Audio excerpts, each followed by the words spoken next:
আসসালামু আলাইকুম। আশা করি আপনারা সকলে ভালো আছেন। আলহামদুলিল্লাহ আমিও ভালো আছি। আজকে আমি তৈরি করে দেখাবো পাবদা মাছের ঝোল। আশা করি আপনাদের ভালো লাগবে। যদি ভালো লাগে তাহলে একটা সাবস্ক্রাইব করে পাশে থাকবেন এবং কমেন্ট সেকশনে জানাতে ভুলবেন না কেমন লেগেছে। এবং আমি পাবদা মাছের ঝোল রান্নার জন্য এখানে নিয়ে নিয়েছি পাবদা মাছ এবং আমি এগুলোকে খুব সুন্দরভাবে ধুয়ে তারপরে ফ্রিজে রেখে দিয়েছিলাম ২ ঘন্টার জন্য। ২ ঘন্টা পর আমি বের করে নিলাম। তেমনটা বরফ জমেনি। আমি এগুলোকে সামান্য পানি দিয়ে ছাড়িয়ে নিচ্ছি। আমি রংপুরের মেয়ে। আমাদের এলাকায় এই মাছটিকে পাবদা মাছ নামেই চেনে। আপনারা যে যেখান থেকে দেখছেন কমেন্ট সেকশনে জানান এই মাছটাকে আপনারা কি নামে চেনেন। আমি মাছের সাইজটা দেখিয়ে দিচ্ছি এবং মাছগুলোকে আমি খুব সুন্দরভাবে ধুয়ে নিয়েছি। এ পর্যায়ে এসে ১ চা চামচ লবণ দিয়ে আমি মাছগুলোকে ভালোভাবে নেড়েচেড়ে আর একটু পরিষ্কার করে নেব। আমি ৩-৪ বার পানি চেঞ্জ করে মাছগুলোকে খুব সুন্দরভাবে ধুয়ে নিলাম। আমার মাছগুলো এরকম হয়েছে, একদম ঝকঝকে। চলে আসলাম রান্নার মূল পর্বে। চুলা অন করে মিডিয়াম ফ্লেমে রেখে দিয়েছি এবং বসিয়ে দিলাম একটি প্যান এবং দিয়ে দিলাম কাঁচামরিচ। আমি আমার পছন্দ মতো ঝাল অ্যাড করে নিব। আপনারা আপনাদের পছন্দ অনুযায়ী ঝাল অ্যাড করে নেবেন। আমি এখানে কাঁচামরিচগুলো টেলে নিচ্ছি। আপনারা চেষ্টা করবেন কাঁচামরিচগুলো টেলে নেওয়ার। তাতে করে মাছের ঝোলটা খেতে খুবই ভালো লাগে। প্যানে আমি পরিমাণ মতো তেল দিয়ে দিলাম এবং দিয়ে দিলাম ৭ থেকে ৮টি পেঁয়াজ কুচি।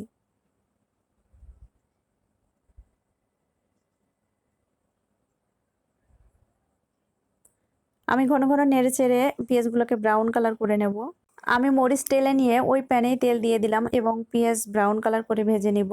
আমি মরিচ টেলে তুলে নিয়ে ওই প্যানে দিয়ে দিলাম পেঁয়াজ এবং পেঁয়াজগুলোকে আমি ওই প্যানে ভেজে নিচ্ছি। আপনারা চাইলে অন্য প্যান ইউজ করতে পারেন।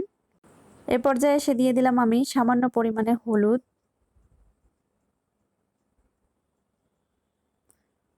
হলুদ দিয়ে ঘন ঘন নেড়েচেড়ে আমি পেঁয়াজগুলোকে কালার চেঞ্জ করে জাস্ট লালচে কালার করে নেব, একদম ব্রাউন না।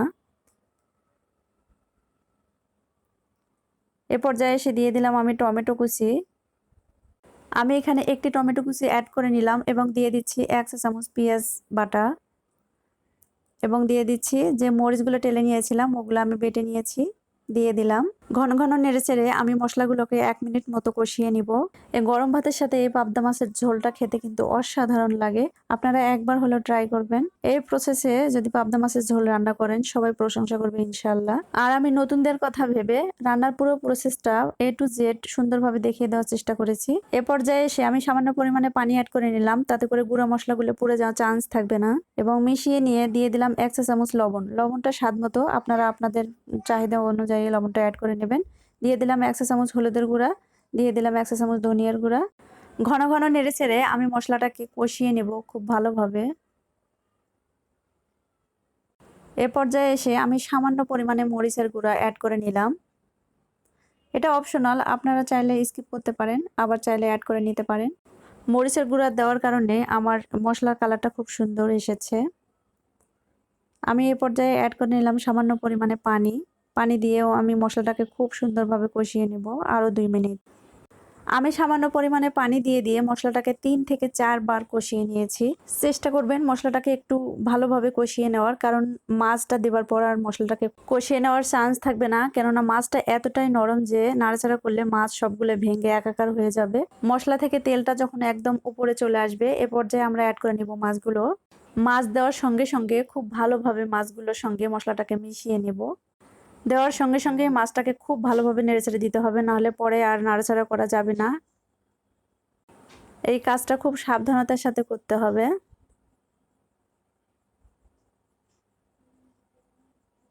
আমি অনেক সাবধানতার সাথে এই কাজটা করছি, তারপরে মনে হয় আমার মাছ ভেঙে গেছে।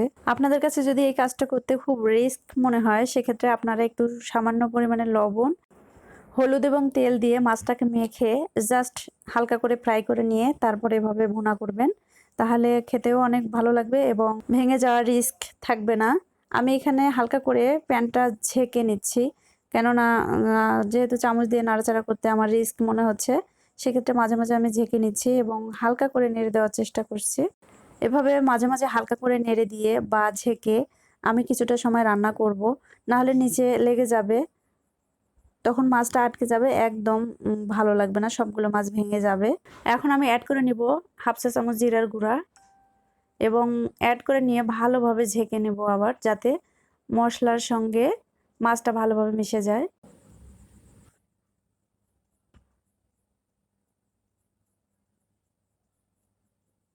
আমি আবারও বলছি, যারা মাছ ভেঙে যাওয়ার রিস্ক মনে করছেন তারা অবশ্যই হালকা করে ফ্রাই করে নিয়ে তারপরে এভাবে রান্না করবেন। এ পর্যায়ে এসে আমি পানি অ্যাড করে নিলাম। এবার ভালোভাবে একটু মিশিয়ে নেব। খুব সাবধানে আমি মিশিয়ে নিচ্ছি। আমার এই মাছগুলো একদম তাজা ছিল, লাফাচ্ছিল। আর আমি লাফানো মাছ বা তাজা মাছ সব সময় এভাবে রান্না করি, কেননা ভাজা মাছে কোনো রকম পুষ্টিগুণ থাকে না, ভাজতেই পুষ্টিগুণটা নষ্ট হয়ে যায়। ওই মাছ খেয়ে আমাদের শরীরে কোনো কাজে লাগে না। আমার মিশিয়ে নেওয়া হয়ে গেছে। এ পর্যায়ে আমি ঢাকনা দিয়ে দিচ্ছি 5 মিনিটের জন্য। ফিরে আসলাম 5 মিনিট পর। ঢাকনা উঁচু করে ভালোভাবে একটু নেড়ে চেড়ে নেব। খুব সাবধানতার সাথে এই কাজটা করতে হবে। এ পর্যায়ে এসে আমি অ্যাড করে নিচ্ছি সামান্য পরিমাণে পুদিনা পাতা। আপনারা চাইলে পুদিনা পাতার পরিবর্তে ধনেপাতাটাও অ্যাড করে নিতে পারেন, আবার না চাইলে দুটোই স্কিপ করতে পারেন। তবে মাছের সঙ্গে পুদিনা পাতা কিংবা ধনেপাতা পছন্দ করেন না এমন ব্যক্তি খুব কম আছেন। এ পর্যায়ে আমি 4টি কাঁচামরিচ দিয়ে দিলাম এবং ঢাকনা দিয়ে দিলাম 2 মিনিটের জন্য। 2 মিনিট পর ফিরে আসলাম। আমি খুব অল্প পরিমাণে পুদিনা পাতা অ্যাড করে নিয়েছি, কেননা পুদিনা পাতাটা একটু ঝাঁঝালো টাইপের হয়। আমি জাস্ট পুদিনা পাতা এবং কাঁচামরিচটাকে একটু ভাপ দেওয়ার জন্য চুলা একদম লো ফ্লেমে রেখে 2 মিনিটের জন্য ঢাকনা দিয়ে দিলাম। 2 মিনিট পর ফিরে আসলাম। ঢাকনা খোলার সঙ্গে সঙ্গে খুব সুন্দর একটা ফ্লেভার পাচ্ছি, অসাধারণ লাগছে। এবং আমি এখন ডেকোরেশনের জন্য একটি প্লেট নিয়ে নিলাম। আমি একটু করে তুলে নিচ্ছি। আমার রেসিপিটা যদি ভালো লাগে তাহলে প্লিজ সাবস্ক্রাইব করে বেল বাটনে প্রেস করে যাবেন এবং কমেন্ট সেকশনে জানিয়ে যাবেন কেমন লেগেছে। আমাদের সুস্থতার কথা একবার ভেবে আপনারা ফ্রাই না করে এভাবে ডিরেক্ট রান্না করে খাবেন। তাতে করে আমিষের পরিপূর্ণ পুষ্টিগুণটা আমাদের শরীরে প্রবেশ করবে, আমরা সুস্থ থাকবো ইনশাআল্লাহ। ফিরে আসছে অন্য কোনো ভিডিও নিয়ে। সবার সুস্থতা কামনা করে এখানে শেষ করছি। আল্লাহ হাফেজ।